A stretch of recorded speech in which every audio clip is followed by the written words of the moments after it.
previous video, we drove up to Baguio, had some good food, and stayed for the night. In this video, we are driving up to Lake Tabeo, camp, and finally tick this one off the bucket list.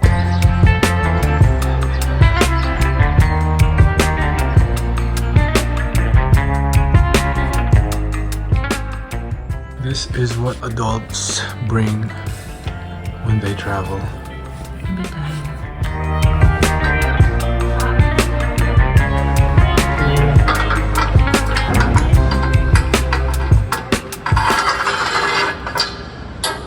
All set. I'm gonna start packing and let's go. Bye. See you in a bit.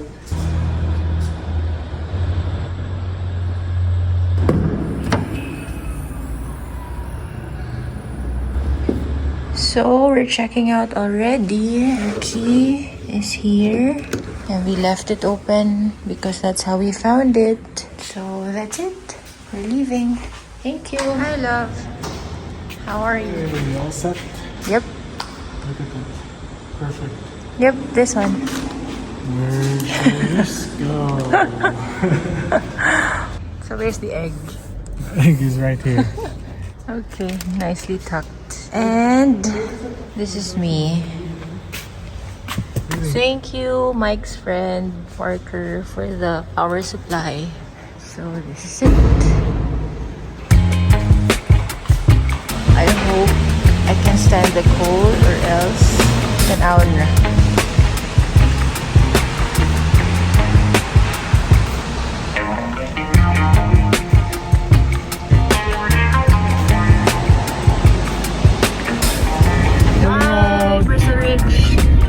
From Bristle Ridge, and we are on our way to Arpenaz for brunch. It's already 9:46 in the morning. Nice day here in Baguio. We are loaded, we are packed, and we are good to go. So yeah, we're gonna check out Arpenaz Yard. Good reviews. Hungry. Looking to have good food. So yeah, see you there. Bye.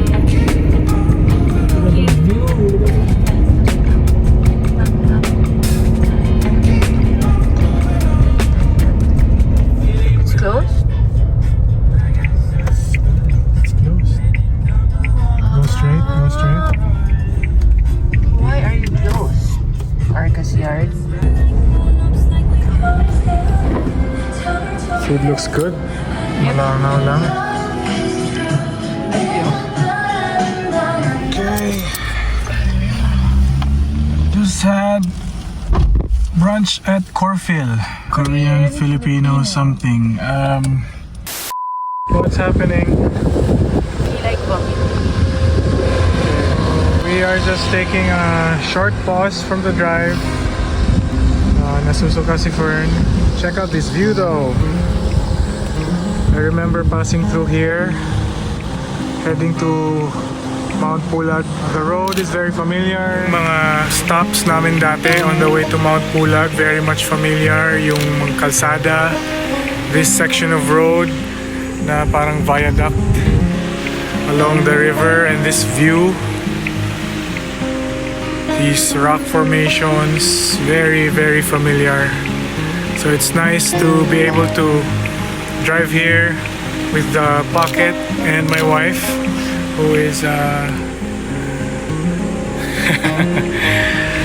just going through something. So it's normal because yun nga, late na kami kumain, had brunch, sobrang busog pa, and biglang twisty na yung kalsada. So it's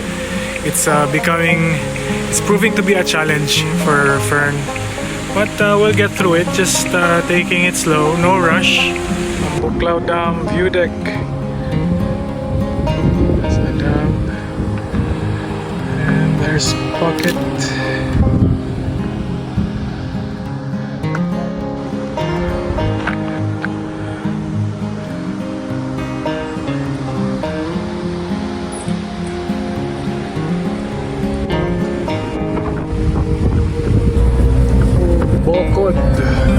There are stores here, and then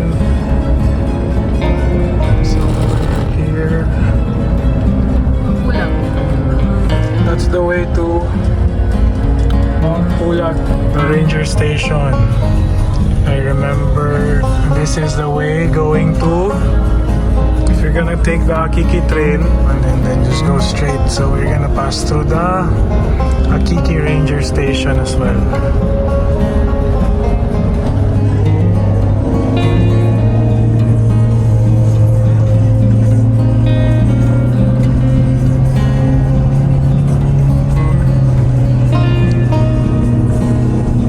Such a fun drive. I was contemplating while driving, and I feel like camping at Tabeo is just a bonus. Like for someone who enjoys driving, it's the drive that's it really for me. Like this whole thing, I don't know, I want to mag-camp, but wow.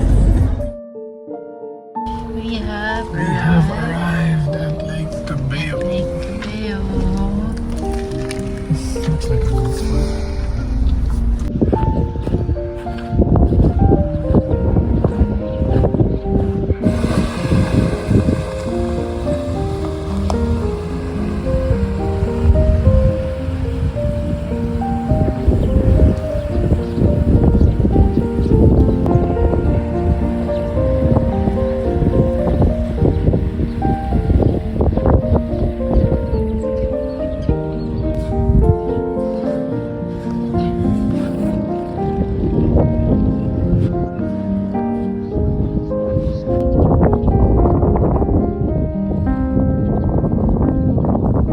Sorry about the wind in our audio. Paglabas pa lang namin ng sasakyan, we realized how windy it was. And immediately, I thought it was gonna be a big issue. Pero I was hopeful it would die down as the day went by.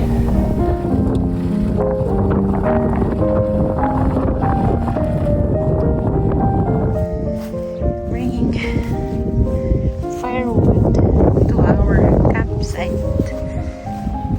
It's cold here and windy.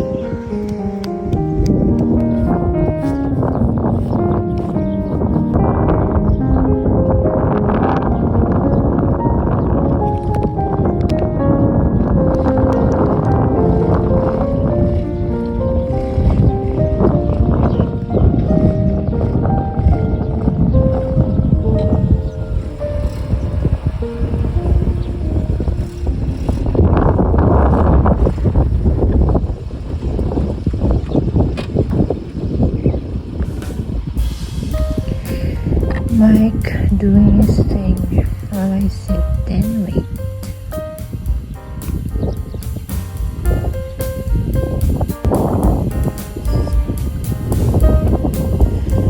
It's getting cold.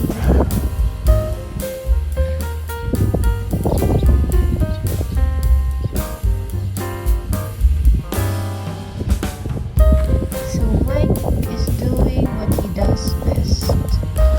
Hi.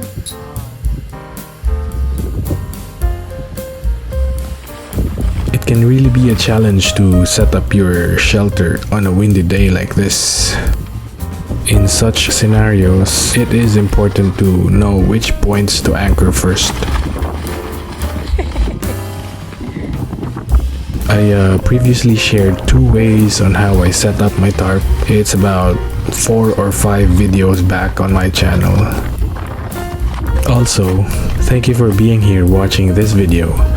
If you haven't already, please consider subscribing, and only if you do, please don't forget to click the like button. Daghang salamat, and now let's finish setting up our shelter.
Fern Gully making herself useful.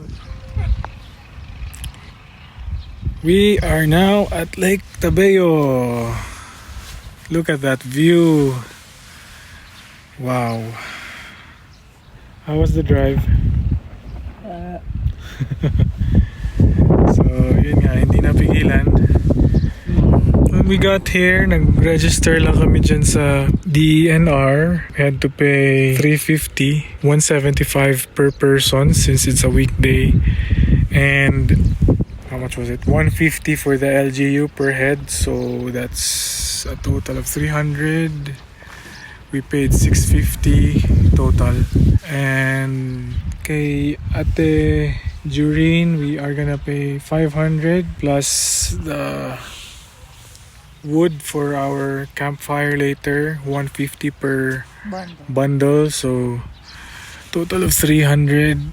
That's $800 plus $650, $1,450. Not bad. So we just went ahead and put up the tarp shelter kasi mainit, and we are just taking a few minutes of break before we set up the camp. It's a nice weather. The temperature is, what's our temperature? 24. Temperature is 24. It's windy, so there's gonna be wind chill. That's gonna be a factor mamayang gabi. Let's just hope na kumalma yung hangin, because that's gonna be a challenge. Altitude, what's our altitude, Mama? We are 2,277 meters above sea level. Okay, 2,277 meters above sea level. So Tabeo is actually part of Mount Pulag National Park. I have been here a few times. Hit ko na yung Pulag 3 or 4 times during my mountaineering hiking days. I started about 12 years ago. It's really nice, like I said earlier, it's really nice to drive by familiar roads, familiar scenery, lalo na dun sa may akyat ng Ambangig to the ranger station. It's really, I am awestruck with the view. What are you doing? Securing the chairs. Because it's very windy. Yes, it's very windy. It keeps falling forward. Rice. Cooking rice. Cooking, well, reheating humba from Pure Foods, ready to eat meals. So personally, there's no shame in cooking or preparing or having ready to eat meals when camping. Always go for convenience if you can. There's nothing wrong with that. So almost set up na yung camp. Andyan na yung mga gamit, table and kitchenware here. Magluluto ako sa baba because it's really windy, so I need to stick this into the ground. And later I plan to set up the tent. Dito kami matutulog. So the width of this pole, from this pole to this pole here, that's gonna be the tent. You're gonna be sleeping in the Jimny. Looks like it. It's very cold. So yeah, quick update lang. Afternoon coffee, and then after this I'm gonna cook rice and we are gonna have, You're gonna feed me. what meal is it? Dinner. Lunch and dinner. Okay, it's almost sundown. 5:09 in the afternoon. Late lunch, early dinner. We are having the humba rice, and this is what I use to eat at camp. One hand, the other spoon. Eat now because it's gonna get cold.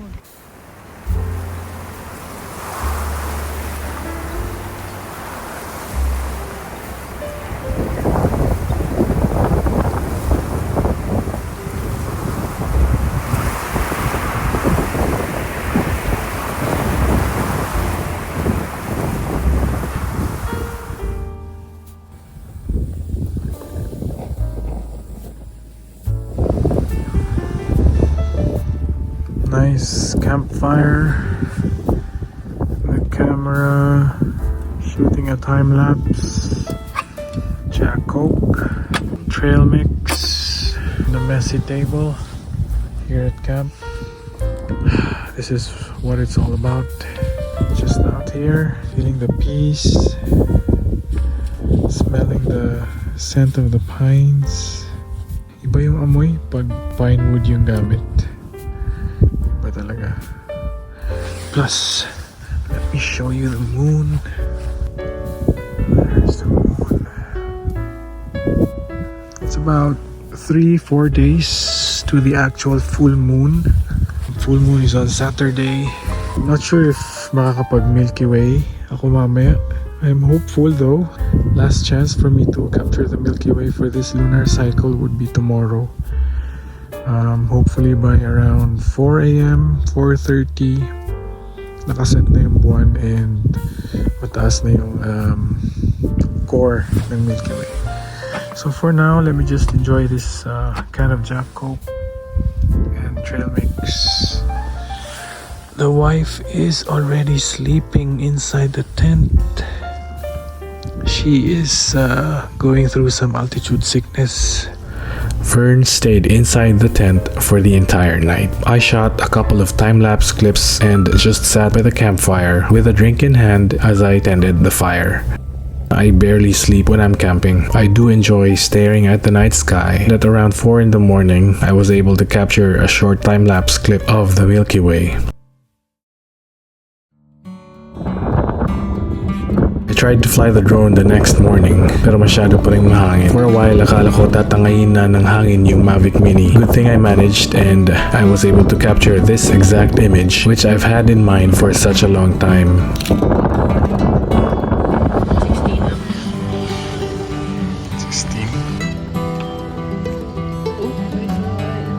We are in high altitude, so the blood pressure is high.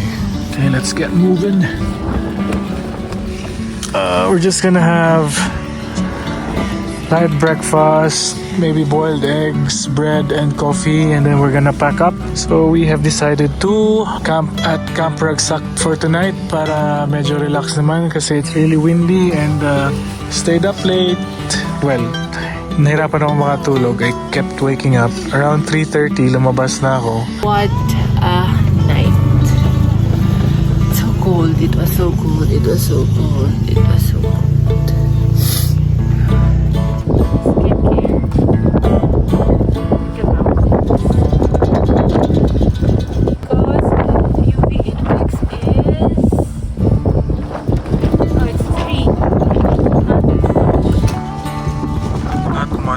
Yet.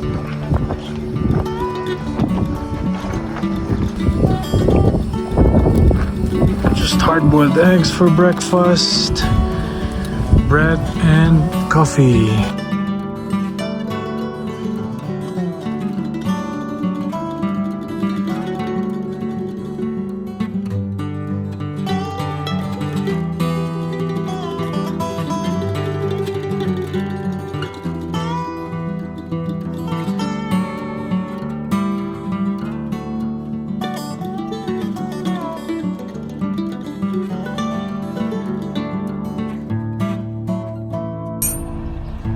So Mike's there just keeping the rest of the camping stuff, and there's our stuff in the back.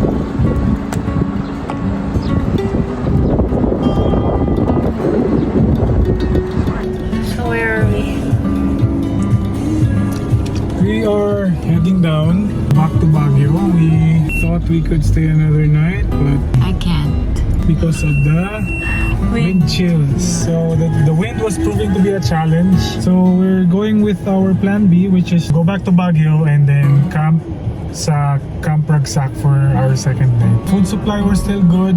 Water still good. Anyway, nasa Baguio naman. It's no longer an issue. We are still 2 hours and 31 minutes out from Baguio. Just gonna take this slow. Nice and slow. So Mike's taking a photo of the Akiki jump off point. Going up because he wants the photo.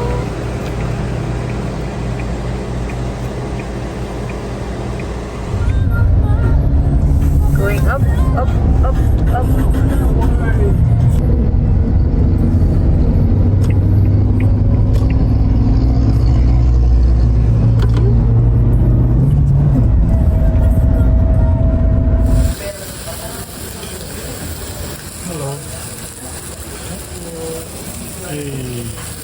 Thank you. So there's Mike finding a spot for our second night here in another campsite, Camp Ragsak. It's a nice place, a quaint little place. So tired. Just wanted to set up camp, start a fire, and cook dinner. I did not really pick up the camera that much sa Camp Ragsak. Medyo pagod from all the driving and naisip ko I just want to get into that true essence of camping with my wife. After catching up on some good rest, we packed up our gears and prepared for our journey home. This is Camp Ragsak. As you can see, the fog is lifting. It's foggy here. Temp is 24. Survey cam. Look at that. Zero visibility. And we're ready to leave. If you made it this far into the video, maraming salamat. At habang andito ka pa, please don't forget to click the like button, and if you haven't already, I'd appreciate if you do subscribe to the channel. Maraming salamat, and again, I appreciate you. Thank you for watching, and camp soon.